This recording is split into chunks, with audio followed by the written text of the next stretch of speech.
오늘은 마태복음 21장 28절로 32절 말씀에 근거해서 포도원에 가서 일하라는 주제로 말씀을 드리려고 합니다. 예수님께서 사람들을 가르치실 때나 기적을 행하실 때마다 그 예수님의 권세에 대해서 의문을 품었던 사람들이 있었습니다. 바로 종교 지도자라고 말했던 대제사장들과 장로들이었어요. 예수님께서 십자가를 지시기 위해서 예루살렘에 올라가십니다. 거기서 예수님은 또 많은 일을 하시죠. 예를 들어서 성전을 정화시킨다든가, 그래서 비둘기 팔고 돈 받고 주는 사람들의 상을 뒤집어 엎는다든가, 이런 일을 하셨어요. 그때 이 사람들이 예수님께 묻습니다. 당신이 무슨 권세로 이런 일을 하느냐? 그래서 예수님께서 되물으십니다. 너희가 먼저 내가 묻는 말에 대답하면 나도 무슨 권세로 이 일을 하는지 말해주겠다. 요한의 세례가 어디로 쏘냐? 하늘로 쏘냐? 사람에게 쏘느냐? 이렇게 물으십니다. 이 말은 사람들이 요단강에서 요한으로부터 세례를 받은 것이 성령에 이끌린 것이냐, 아니면 단순히 인간적인 충동에 따른 것이냐 하는 질문입니다.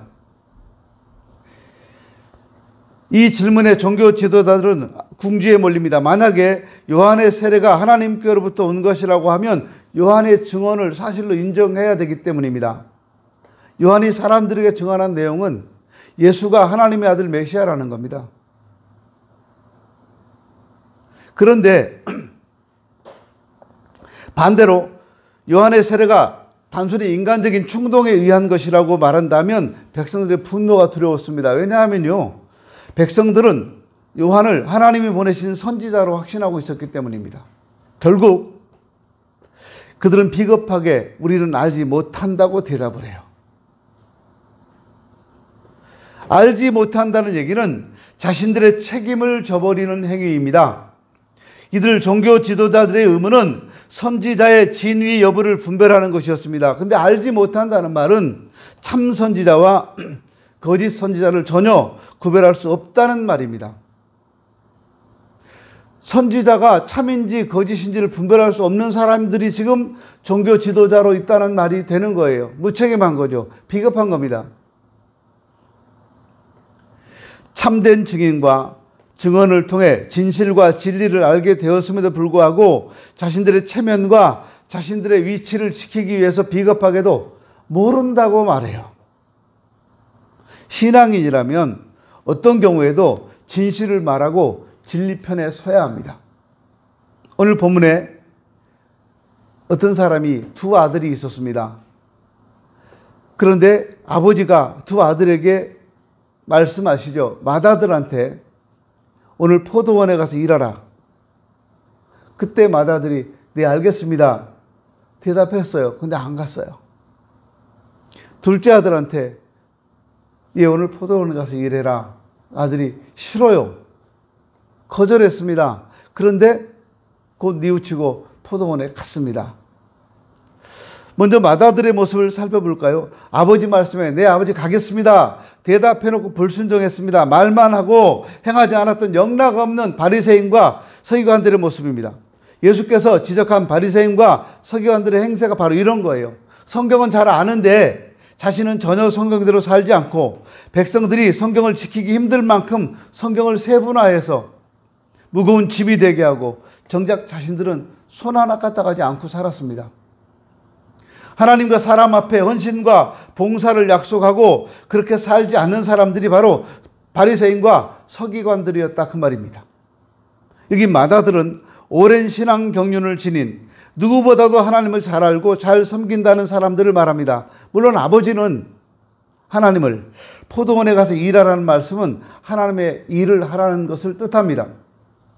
아들은 하나님 교회 일꾼들, 오늘날 교회 성도들을 말합니다. 이 두 아들 중 맏아들은 언행이 일치하지 않습니다. 책임감도 없습니다. 그러면서도 높은 자리를 좋아하고 칭찬받기를 좋아하고 교회 안에 뭐든지 다 끼고 지도자가 되기를 원하는 이런 성도들을 나타냅니다. 이런 교인들이 한 일의 결과에 대해 성경은 분명히 이렇게 말하고 있습니다. 하나님께서 인간에게 요구하시는 것은 결국 뛰어난 재능과 능력, 지혜와 지식이 아니고 진실한 믿음이에요. 사도 바울은 항상 이렇게 고백하면서 살았습니다. 나의 나 된 것은 하나님의 은혜로다. 이 말은 나 자신이 잘나고 똑똑하고 재능이 많고 은사가 많아서 하나님 선택을 받아 하나님 일을 하게 되었다는 말이 전혀 아닙니다. 우리 찬양팀이 찬송했어요. 내가 지금까지 살아온 모든 것들이 하나님의 은혜였다고요. 살아온 모든 것이 다 하나님의 은혜였다는 사실을 우리가 하나님 앞에 인정하면서 산다면 우리 삶은 행복할 것 같아요. 모든 것이 하나님의 은혜. 그러면 만족하지 않을까요? 어떤 분이 그런 말씀을 하세요. 물론 제 또래 목사님들입니다. 목사님들이 모여서 이야기하다가 요즘 젊은 목사님들은 말은 잘하는데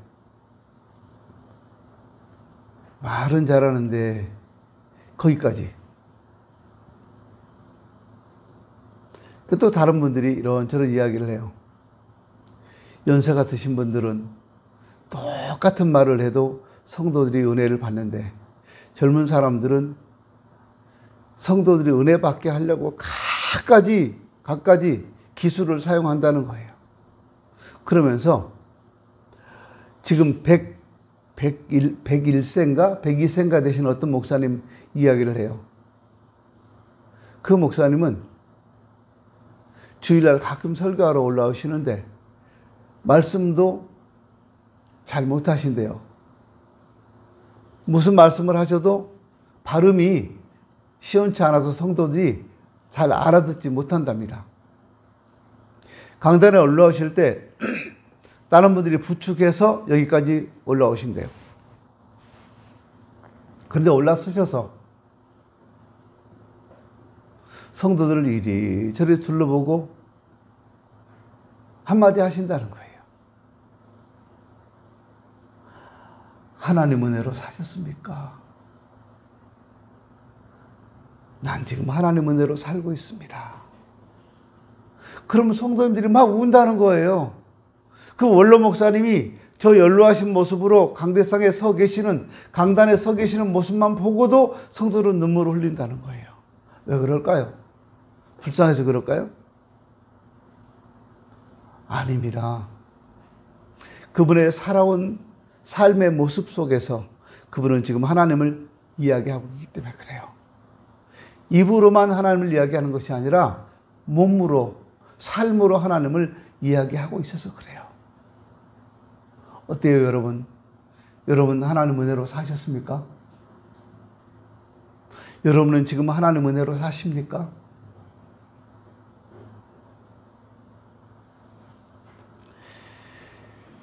나 자신의 현재의 모습이 어떠하든지 전적으로 하나님의 크신 은혜로 살고 있다는 이런 믿음의 자세가 필요하다 그 말입니다. 우리는 하나님 앞에 진실해야 됩니다. 나의 나 된 것은 전적으로 하나님의 은혜인 것을 깨달으시고 끝까지 하나님 은혜로 사시기 바랍니다. 우리에게서 하나님 은혜를 빼버리면 남는 게 뭐가 있겠어요? 나에게서 하나님 은혜를 빼버리면 남는 게 뭐가 있겠어요? 어제 낮에 햇빛이 모처럼 저희 집에 비쳤는데요. 거울을 보니까요, 거기에 노인 하나가 서 있어요. 이 늙은이가 누군가, 이 노인이 누군가 봤어요. 저더라고요. 어느 순간 내가 이렇게 노인이 되어 버렸구나. 마음으로는 참 젊다고 생각했고 아직도 뭐든지 다 할 수 있는 것 같은데 외모는 이렇게 늙어 버렸구나. 그런 생각이 들었어요. 그래서 제가 막내 아들한테, 야, 니네 아버지 진짜 많이 늙었다. 머리 하얀 거 좀 봐라. 그런데 대꾸도 안 해요. 아무 말도 안 해요. 우리가 삶을 얼마나 더 살겠고 우리가 이루면 무엇을 얼마나 더 많이 이룰 수 있겠습니까? 하나님 은혜입니다. 내가 예수 믿게 된 것도 하나님 은혜고 목사가 되고 집사가 되고 권사가 되고 장로가 된 것도 다 하나님의 은혜입니다. 하나님의 은혜를 모르고 제 잘난 맛에 사는 바리새인과 서기관들은 말만 하고 행치 않는 자요. 자신들은 손 하나 까딱하지 않으면서 다른 사람들에게는 엄청 무거운 짐을 지어주고 높은 자리를 탐하는 사람들이었습니다. 다른 사람에게는 성경 보고 기도하고 전도하라고 하면서 자신은 전혀 하지 않는 사람도 여기에 해당됩니다. 가정이나 교회에서나 사회에서도 마찬가지입니다. 성도는 가정에서든 교회에서든 사회에서든 자신의 말에 책임을 질 줄 알아야 되고 남에게 짐을 지어주는 사람이 아니라 무거운 짐을 진 사람들의 짐을 덜어줄 수 있는 사람이 되어야 합니다. 힘들게 살아가는 사람들을 보면서 내가 그 짐을 덜어줘야 돼요.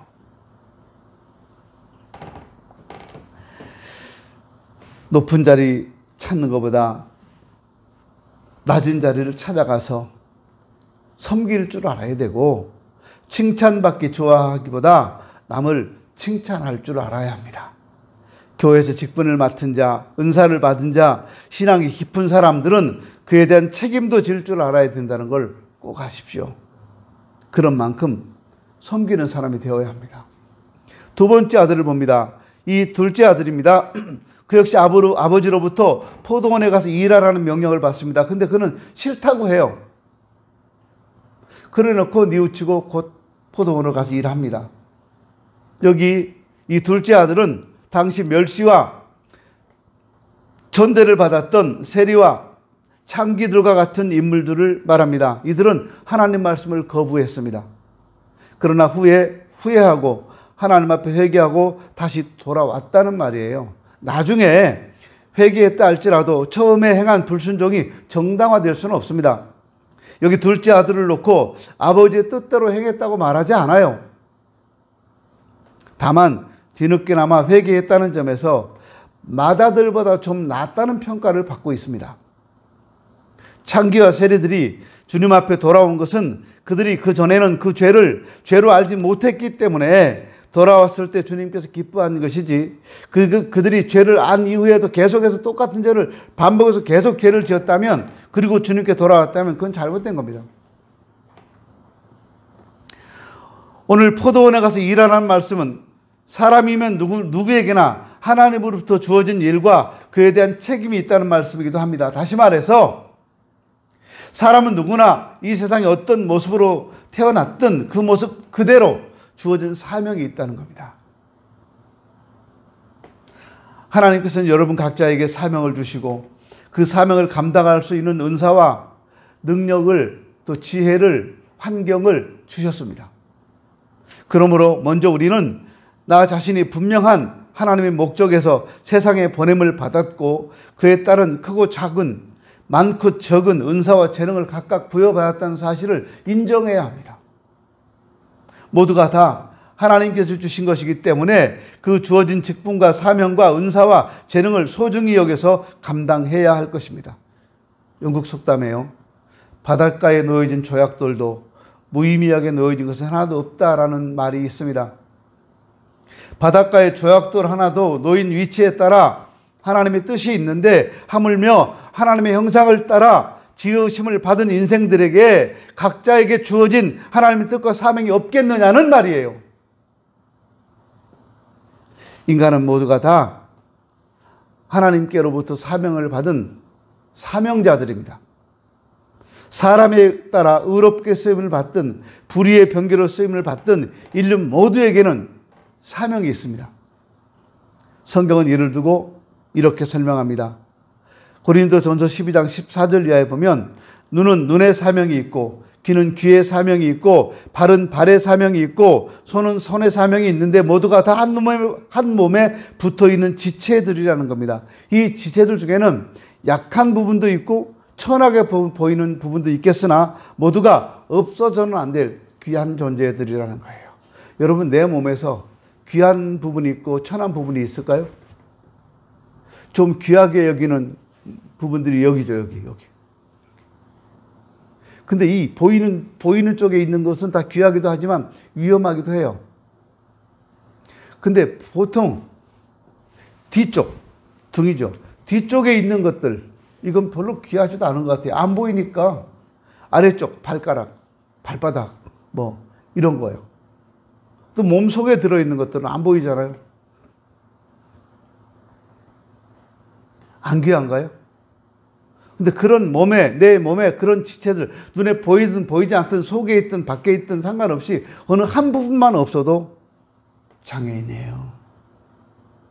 한 부분만 없어도 온전한 사람이 아니에요. 저는 슬개 빠진 사람이잖아요. 한 5년 된 것 같은데요. 4년 됐나요? 5년 된 것 같아요. 대략. 제가 이 쓸개를 떼낸 게요. 근데 떼내기 전에는 뭘 먹고 나면 터부룩하고 소화도 안 되는 것도 느껴지고 좀 그랬어요. 쓸개를 떼고 나니까 소화가 너무 잘 돼요. 어떤 분은 그거 떼내고 나면 뭐 육류 혹은 생선 이런 건 회 이런 걸 못 먹는다고 그래요. 소화가 안 돼서. 근데 저는 소화가 너무 잘 돼요. 근데 제가 쓸개 없다는 걸 언제 느끼는지 아세요? 쓸개 빠진 사람이구나 하는 거 언제 느끼냐면요. 걸어가다가 멀쩡하게 가다가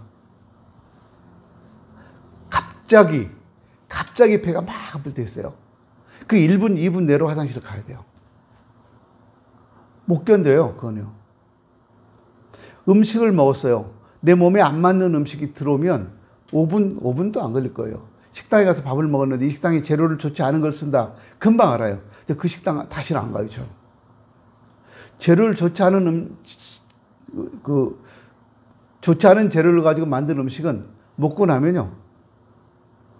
막 쏟아야 돼요. 잘못하면 길에서 쏟아질 수도 있어요. 못 참아요. 쓸개 없는 게 그런 거라는 걸 제가 알아요.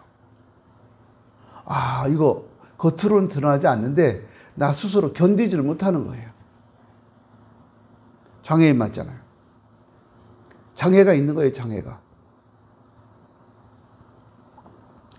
우리 몸이 다 귀한 존재들입니다. 한 지체가 고통을 받으면 다른 모든 지체도 함께 고통받고 한 지체가 영광을 받으면 모든 지체도 함께 즐거워하는 그런 마음과 자세로 살아야 한다는 겁니다. 이 말씀은 사회에서뿐만 아니라 교회에서도 바로 적용되는 말씀입니다. 교회는 그리스도의 몸이요 너희는 지체의 각 부분이라 성경은 그렇게 말씀합니다. 예수 믿는 우리는 그리스도의 몸된 교회의 각 지체들입니다. 각 지체는 그 지체들에게 주어진 바 사명을 다할 때 온전한 몸이 될 수 있는 거예요.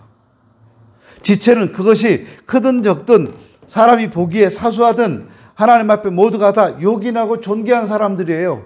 우리 서인천 제1교회가 있습니다. 이 교회 안에 속해 있는 성도들은 큰 사람이든 작은 사람이든 상관없이 모두가 다 귀한 분들이에요. 한 분만 내가 성도라는 위치에서 빠져나가면 교회는 무너지는 거예요. 단 한 사람만 교회라고 하는 테두리 안에서 나는 뭐 관심 없어, 나는 안 해도 돼, 그리고 숨어버리거나 빠져버리면 교회는 온전하지가 못해요. 모두가 다 같이 해줄 때 교회가 온전해지는 거예요. 기도합시다. 그럼 모두가 다 같이 기도해 줘야 되는 거예요. 전도합시다. 모두가 다 같이 전도해 줘야 되는 거예요. 아유, 갈 사람만 가라. 나는 뜨거운데 안 나갈란다. 그리고 뒤로 빠지는 분들, 가는 척하다 집에 돌아가는 분들, 제가 왜 모르겠어요. 나는 몰라도 하나님 아시겠죠. 그럼 교회는 온전해질 수가 없어요. 교회가 온전해져야지만 그럴 때 여러분 가정도 온전해지고 여러분도 다 온전해지는 거예요.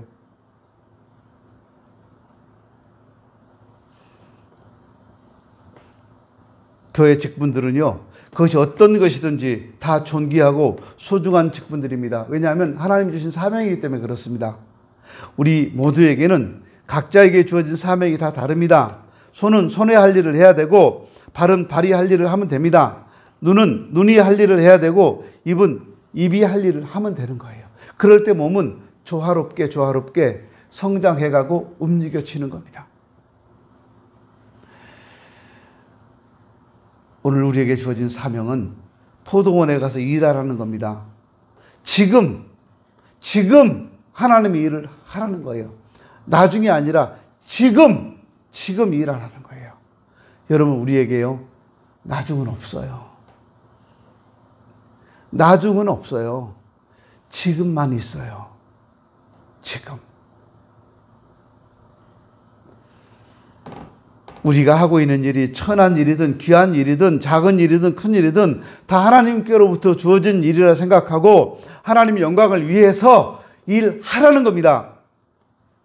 창세기 18장 1절 5절을 보면 당시 나그네들은 여행을 하다가 남이 장막에 머물게 되는데, 다른 사람의 장막에 머물게 되는데, 그 집에 들어가면 제일 먼저 샬롬을 빌었어요. 평강을 빌었습니다. 아브라함도 이날 그 나그네들을 영접해서 자기를 위하여 한마디라도 축복을 빌어 달라는 겁니다.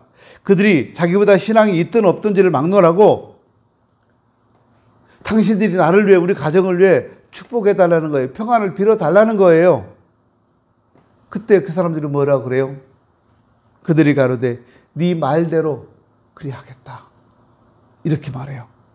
창세기 17장에서 하나님께로부터 제약속을 받은 아브라함이 18장에 이르기까지 뭘 했습니까? 그는 늘 신앙생활 하면서 그렇게 살아왔듯이 어제도 오늘도 계속해서 그렇게 신앙과 함께, 하나님과 함께 살았습니다.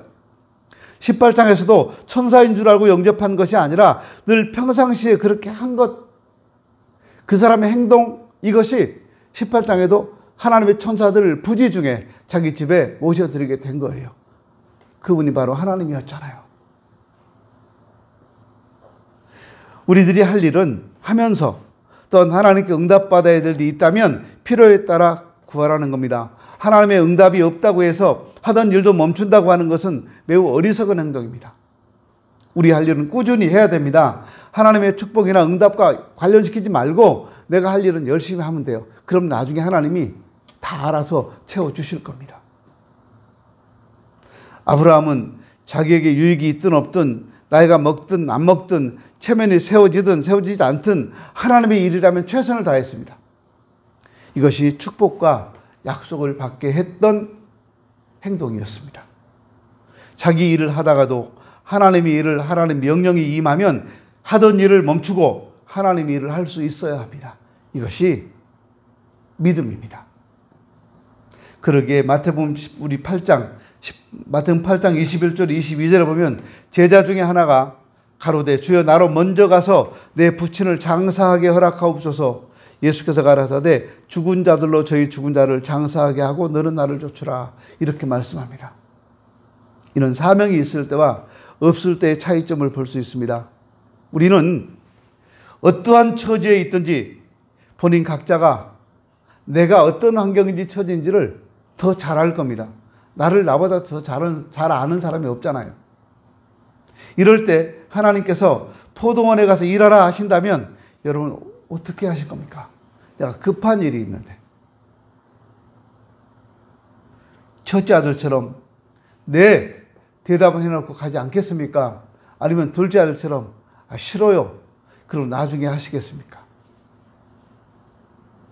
하나님의 일을 하라, 지금 주의 일을 하라, 하나님 명령하십니다. 그때 여러분 네 하고 안 하시겠습니까? 아니요 하고 하시겠습니까? 아니면 네 하고 하시겠습니까? 아니요 하고 안 하시겠습니까? 결정은 여러분이 하시는 겁니다. 선택은 여러분이 하시는 겁니다. 그리고 여러분의 그 선택에 따라서 하나님의 축복과 은혜는 엄청나게 달라지게 될 것입니다. 주님은 말씀합니다. 지금 일하라. 기도합니다.